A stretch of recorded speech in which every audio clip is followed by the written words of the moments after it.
In this video, I'm going to show you how to replace the front brakes on this Volvo S60. Let's get started.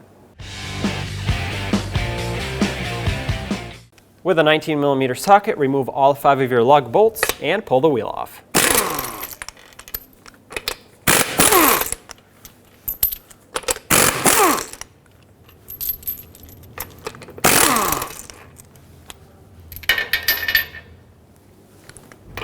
On this last one, make sure the wheel doesn't fall off.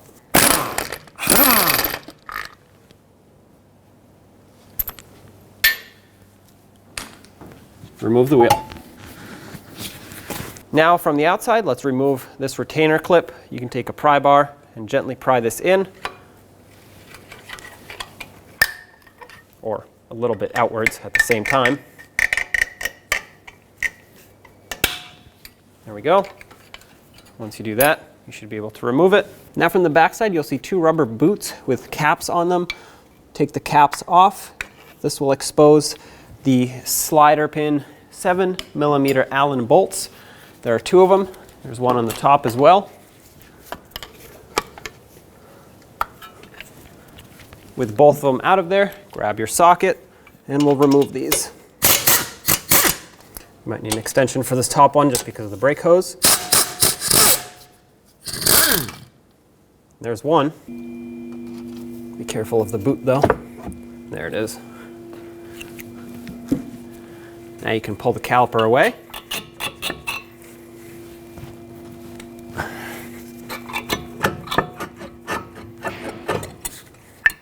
There we go.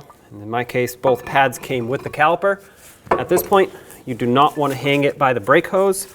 I'm going to remove the outer pad, which is not held on with anything. The inner pad is clipped onto the piston of the caliper, so just pop that out, set it aside, and we'll set the caliper up on top here where it cannot put pressure on the brake hose. Now with an 18mm socket, remove the 2 bolts holding the caliper bracket onto the knuckle.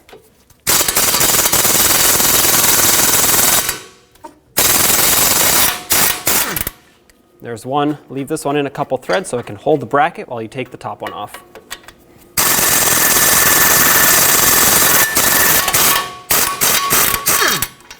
Now take them both out, set them aside. With these bolts, if you can break them free right off the bat, go for it. If not, sometimes you can grab a punch, just give it a couple taps. Sometimes that helps break it free. And then if you have an impacting screwdriver or just an impact gun, use that. There we go. Take that off. Now you can pull the rotor off. My hub is actually very clean. I just will touch this up right here, this ring in the center. That way the rotor can't potentially seize in the future. With a wire wheel is how I'm going to do it. You can use a wire brush by hand. If you have a lot of corrosion, consider sanding it flat. What you want to really focus on is this inner ridge and the outer ridge. This is actually painted right here from the factory, so it's still good. It won't rust on there, but clean it up so that we can then treat it with some anti-seize or grease, whatever you have, so it doesn't rust in the future.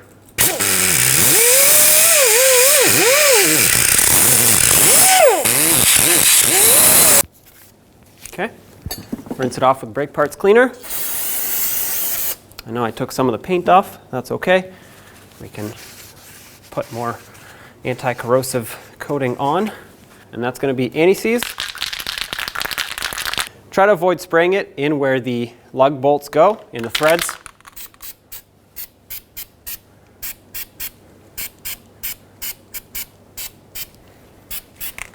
Focus on this outer ridge and the inner ridge and a little bit in the center. You can put some in here on the rotor hold down bolt. That's actually a good idea because a lot of times these do seize. Now take your rotor, line up the hole for the rotor set screw with the one on the hub. Put it like that. We'll put the set screw in place and we'll snug it up. Hold that rotor.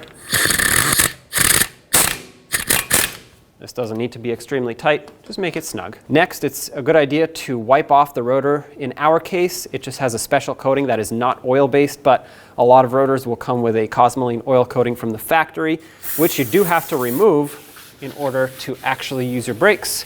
you don't want oil on the surface of your brakes. So do this front and rear. To do it on the rear, you can just put it on your rag and wipe it like that.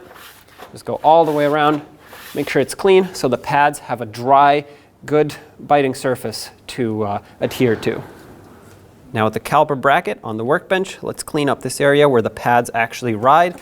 On this particular application, there are no anti-rattle clips. It just goes right on the bracket. I'm going to first spray it down with a little bit of brake parts cleaner to avoid getting a bunch of dust in the air. And I'm going to brush it off with a wire brush on my application. In my case, the corrosion isn't severe. It's just a lot of brake dust and some surface rust, so wire brush will do the trick. But if you live in a rusty climate and these are in poor condition, consider using a wire wheel on a drill to get more of that corrosion off, or potentially some light sandpaper to get a nice smooth surface like this. Doesn't have to be perfect, but if you get it nice and clean, you should be good to go.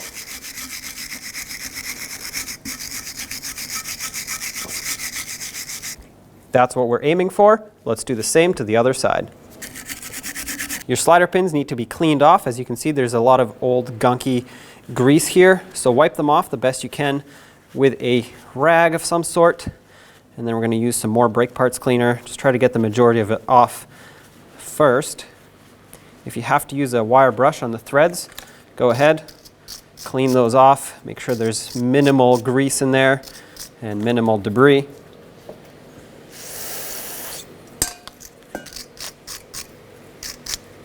And then do the same to the slider pin itself. Use brake parts cleaner on a rag, clean it off. Doesn't have to look perfect, but it does have to be clean because we will be applying new grease, and the new grease needs to be able to slide around in there and allow the brakes to operate smoothly. Set these aside because we will lubricate them right before they're going in. Not yet. They don't have to go in yet. Now take your caliper bracket, line it up with the knuckle, put the two bolts in. We'll bottom them out. The torque for these is 148 foot-pounds.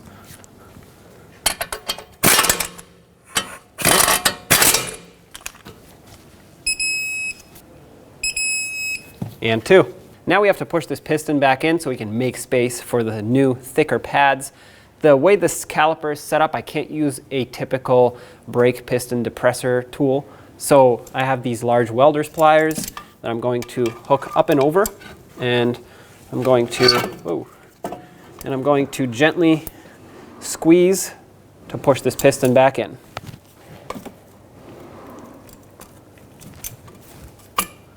The point here is to go very slow.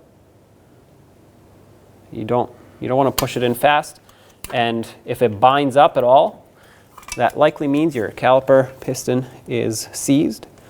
And in my case, it's not. As you can see, it's pushing in very smoothly. So that's great. We're going to go all the way until it bottoms out.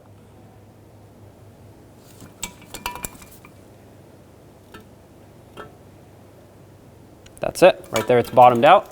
Remove whatever tool you're using. If you're using some large adjustable pliers, be careful when you grip on the side of this because you don't want to damage it by accidentally slipping and the teeth of the pliers biting into this caliper, the face of the piston of the caliper. So just be careful. Before we finish this up, I like to add a little bit of grease right here on the entire face of the piston. And I'm going to do the same on these two ears over here. A lot of times this can prevent some noise from happening. It can also prevent rust or corrosion in this case because it's an aluminum caliper, but it'll prevent that from building up. So there we go. And unlike putting it all over the pad, this makes it so it doesn't create a mess on the backside of the pad. It only gets applied where it needs to be. So let's get the pads on. The inner pad has these clips. It gets clipped onto the inside of the caliper piston. All you have to do is just line it up and snap it in. It should stay in place. The outer pad doesn't hook onto anything here. It just gets put right on the bracket. Optional, but recommended depending on the climate you live in. Because this vehicle lives in a rusty climate, I'm going to put a little bit of grease right on the ears of the pads here where they contact the caliper bracket so that over time they don't rust and they can slide easily. Now, yes, this might collect some debris here, some brake dust and other road salt, sand. In the end, I believe that this does help to increase the longevity of it. You don't want these to stop sliding and basically seizing in place because of rust buildup here. So just a thin layer. This outer pad, like I mentioned before, just slides right down in here. And now take the caliper, flip it over. Make sure you flip it the right way. You don't want to twist the brake hose. It will twist a little bit, but it's basically just turning, not twisting. And line this up until you position that inner pad hooked right onto that caliper bracket. As you can see, this is in position, it's in place, it's not falling off. So now let's put the slider pin bolts in, which actually also secure the caliper. Before we put the slider pins in, I'm going to put a little bit of grease in the opening for the slider pin. Try not to go all the way through because it'll poke the rotor with grease on your brush, and that's not a good thing. So do this on both. Do this on both top and bottom.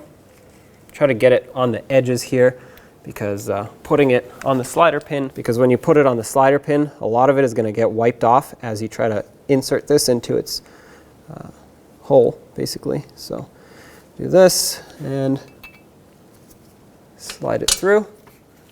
We'll do the same to the top one. Slide this one in as well. Move the caliper around until you get that to line up.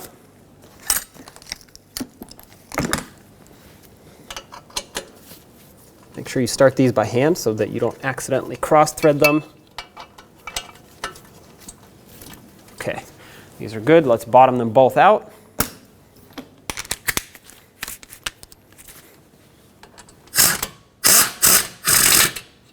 There's one. And two, and now let's torque them. 26 foot-pounds is the torque for these. That's one.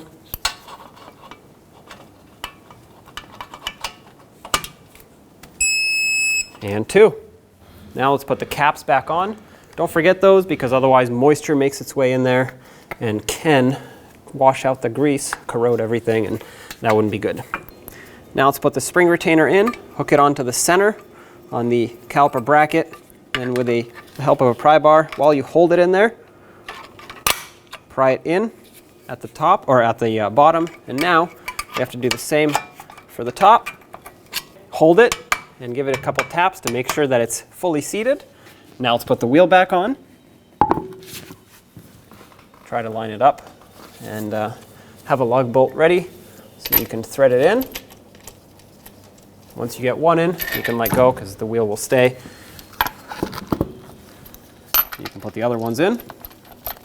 Start all five, and then we'll torque them down in a cross pattern.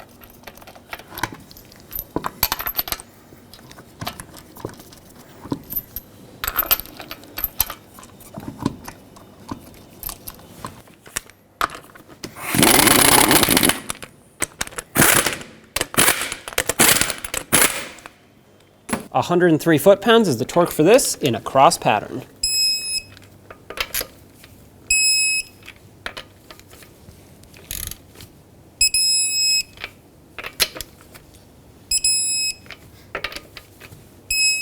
Double check it.